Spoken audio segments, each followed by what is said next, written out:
Good evening, good morning, and good afternoon, wherever you are on this amazing planet. I want to introduce you to Katana Malinowski, the People's Champ podcast for the masses. My name is Katana Malinowski. I'm your host. Welcome. This video is going to be all about the goal and purpose of the podcast and a little backstory on me to highlight where my experiences come from that lay the groundwork for where this podcast comes from.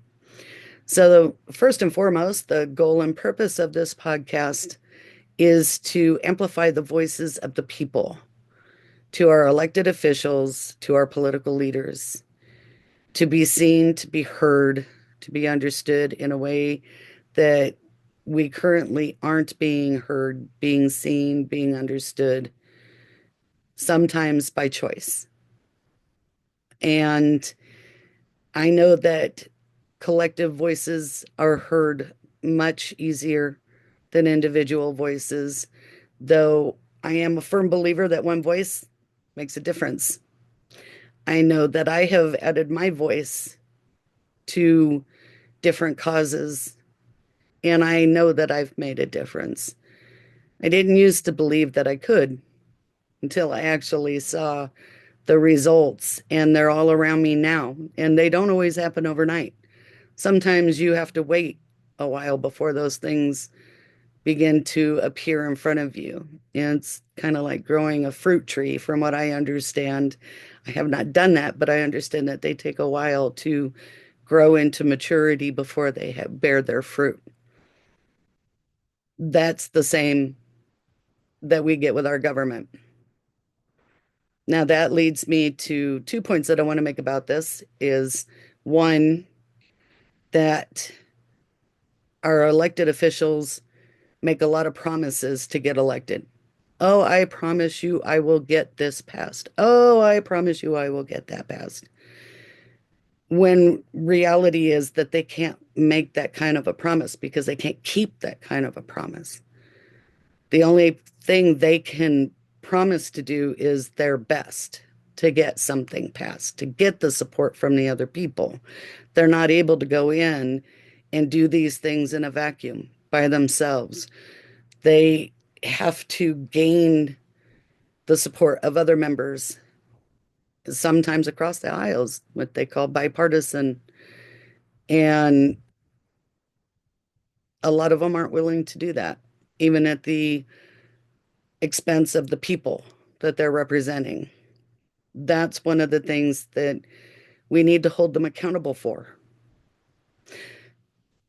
I have the opportunity to share what I know about how to keep them engaged, to let them know that you're watching, to let them know that you're keeping track of whether or not they're making an effort to work in the best interest of their constituents. They're the people of the United States, the people of the states.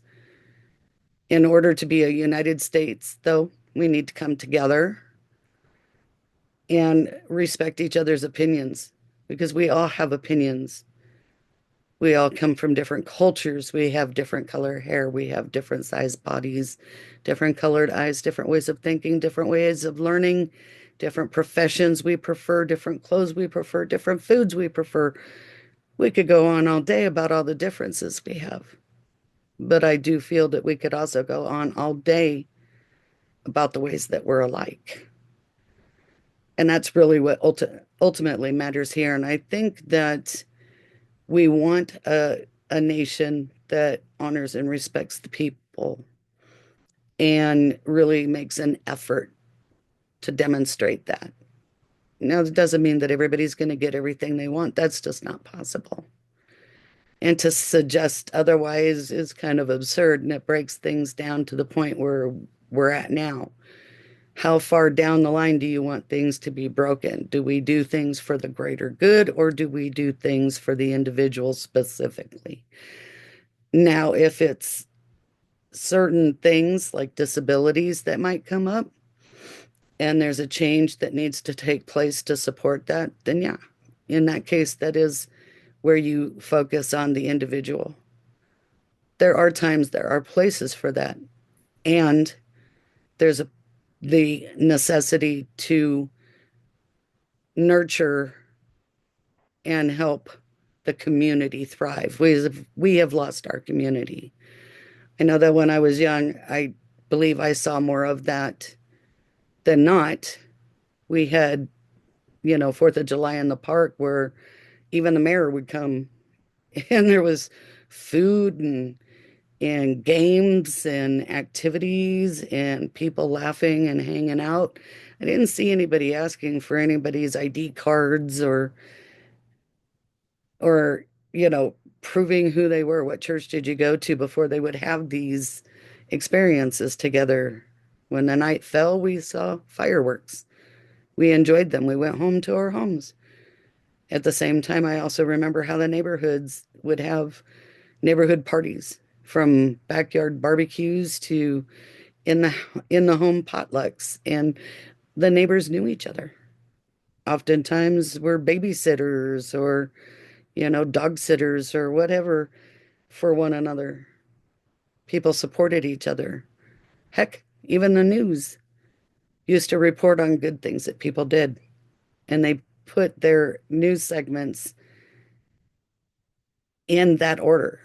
Here, let me show you all the good stuff people are doing. And then they would show us stuff that was going on around the world. Granted, we didn't have as much information at our fingertips as we do now. And to some degree, that's part of our issue. We're overstimulated with information by the second, more than anybody has ever experienced before. But I want to get back to what the second part of this point was, that I got to call each one of us out, myself included. When you get complacent, you get comfortable with electing people to run your country, to run your city, to run your municipalities, your counties, your schools. It's easy to let them just do it without checking up on them. Are they doing it? Are they doing what they said they were going to attempt to do? Or are they just going through the motions, waiting for the next opportunity to be reelected? Because more times than not, what I know to be true is that when they're elected, they don't think about the people anymore. Not in the way that we want them to, not in the way that they promise to. What they do is they focus on the next election. So that means, party, that means, and I mean political party, because they've got to answer to them first and foremost, which is another reason I'm an independent.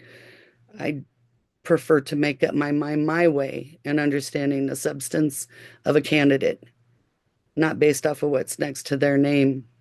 I want them to share with me who they are and what they do, but because they feel a sense of obligation to reveal that, not because somebody's standing over them telling them they have to do it.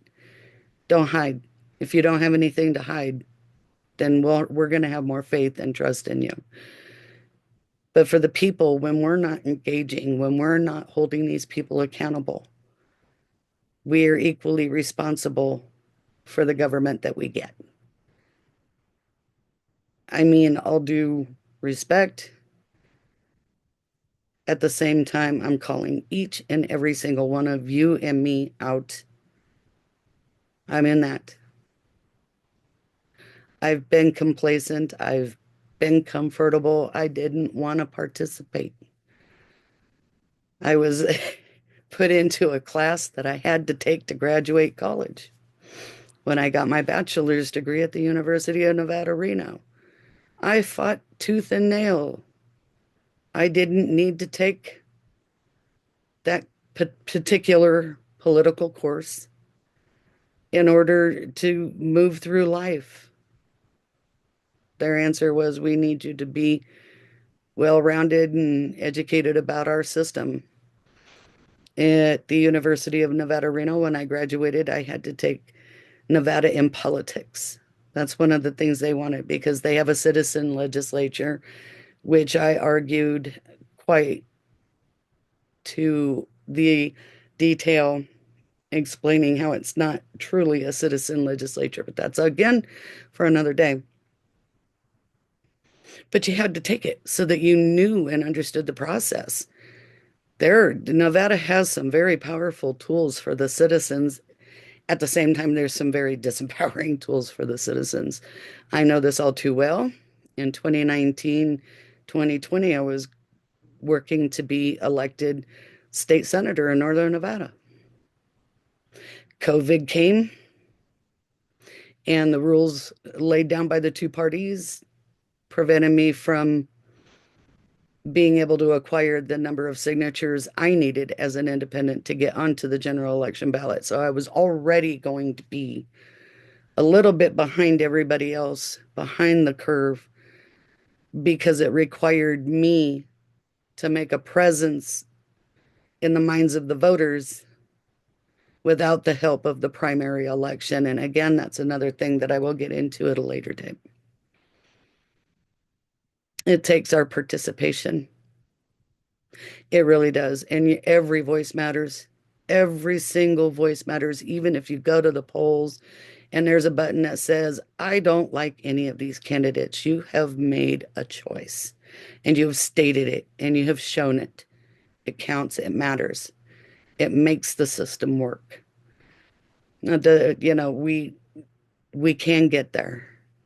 And I know that as a parent and as a grandparent, I have three adult children and three grandchildren, one who is a new adult and two that are halfway there. I want to leave them a legacy that means something. I want them to live in the United States. I don't want to run away from this country because it's become something dangerous and ugly and exactly what we helped to fight off on the world stage in World War II. This country has been selling fear, anger, hate, guilt, shame, blame, and villainization of the other. And that could be from the color of our skin to our gender to our cultures. If we just stop to take a look, we can see the evidence trail of where each piece came in. Um, that's not to disregard and disrespect anything that's been made as a change to honor certain groups of people, because I think that's just and that's right. So, the goal and purpose of this podcast is to empower the people, to amplify your voice. And I have the tools, I have the knowledge, I have the know-how, and I want to be the person that one of the people. There's plenty of people right now who are doing the same thing. I'm not alone, and I'm so glad I'm not. It's time for us to shine a light and bring love and light back into the world. This is a global issue. It's a big issue here at home, but it's also a global issue. And I would be honored if you would allow me to help you be heard, be seen, be understood in a way that we're currently not getting. And I want to tell you that I respect all opinions. I even respect those opinions that vote for people that I don't have a favorable opinion for, because it's okay.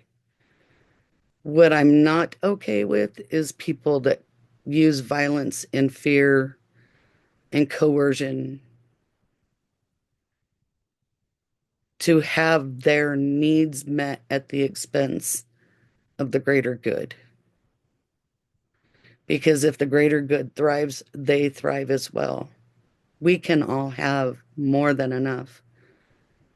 When I say that, keep in mind that in the United States, three people hold the majority of the wealth.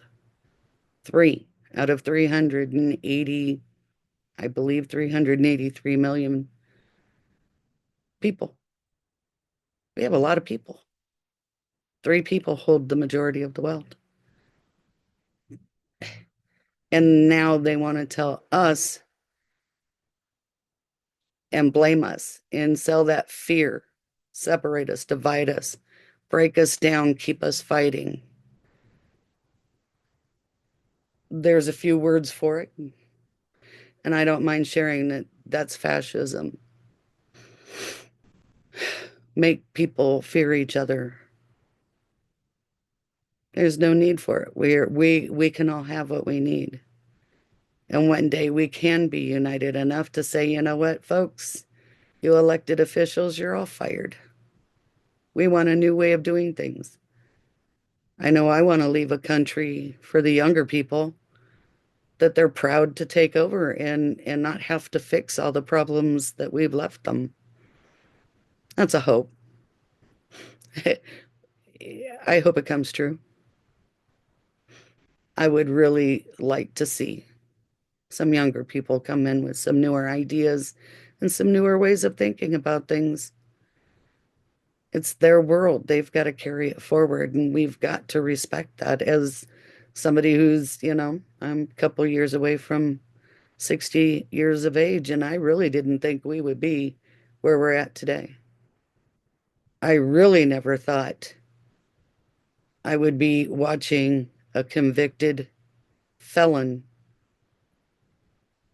taking the seat of presidency. I think back to many numerous instances where there were statements made, we don't negotiate with terrorists. That was George W. Bush.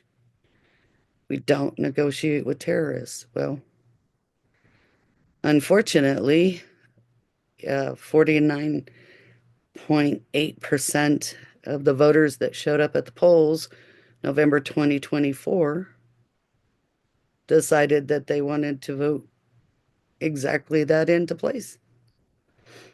Now, keep in mind, that's not the majority. That's not the majority of Americans. It wasn't the majority.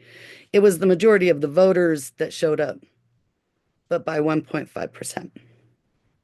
Kamala Harris got 48.3%. There was only 1.5% difference between the two of them. It was not a runaway election, nor did it make the majority opinion of this country. Not out of 380 million people. That's just not the majority. With that being said, it is important to be serious about what the Constitution says. This is about the people. We, the people, in order to form a more perfect union.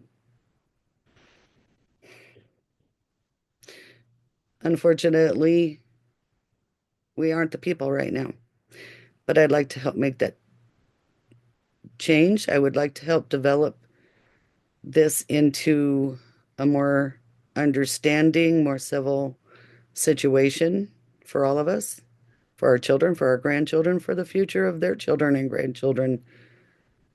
I don't want to be that selfish. I don't want to leave them a legacy that's death and destruction, fear, hatred, guilt, shame, blame. So I ask you,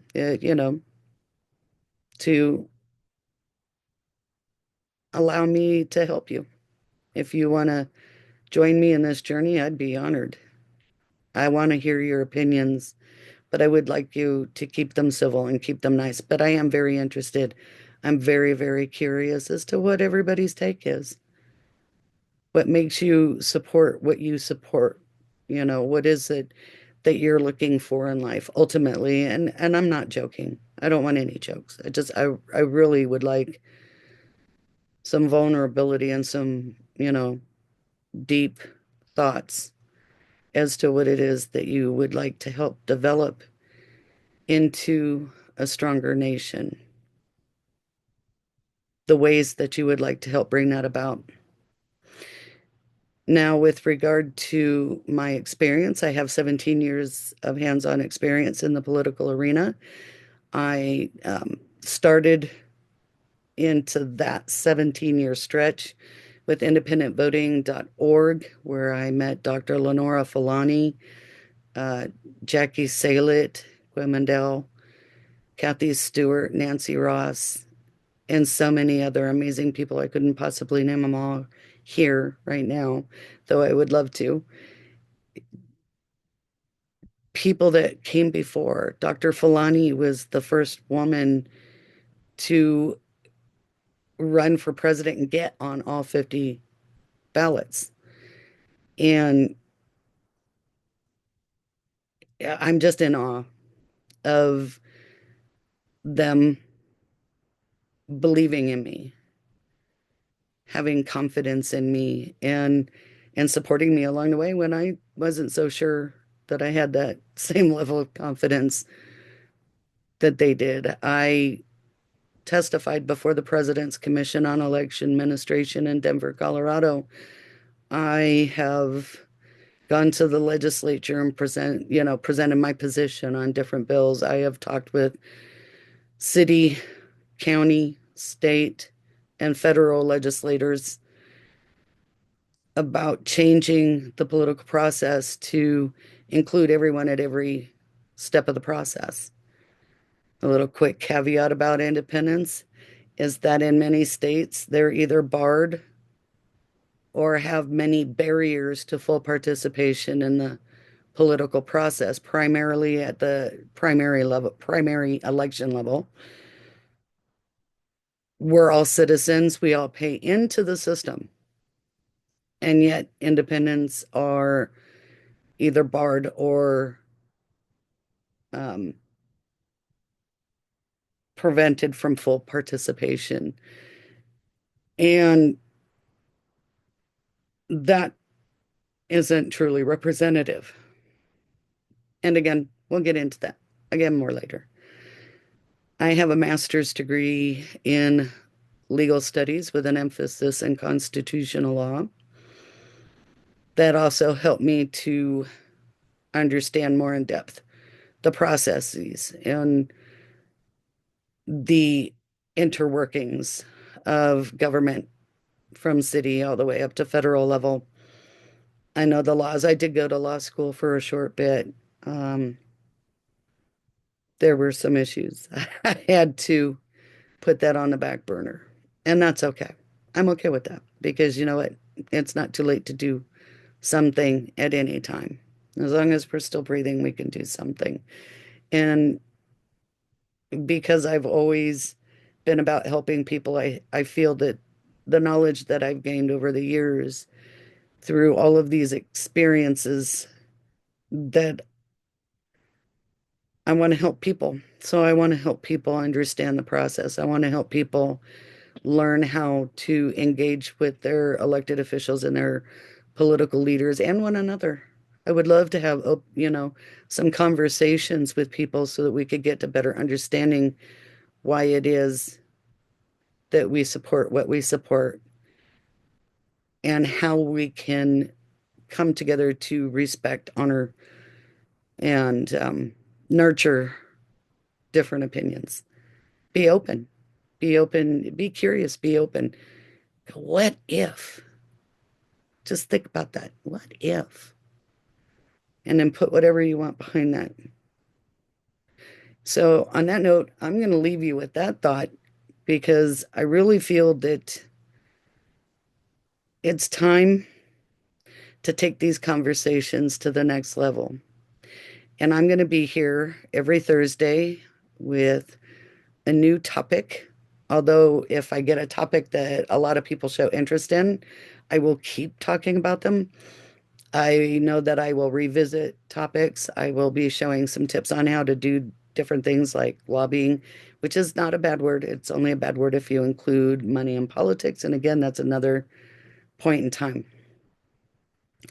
But until then, I would really love it if you would join me each Thursday, 9 p.m., here at this channel, Katana Malinowski, the People's Champ. And, you know, like and subscribe. I'd love to be on this journey with you. Have a wonderful night, have a wonderful morning, and have a wonderful afternoon, no matter where you are.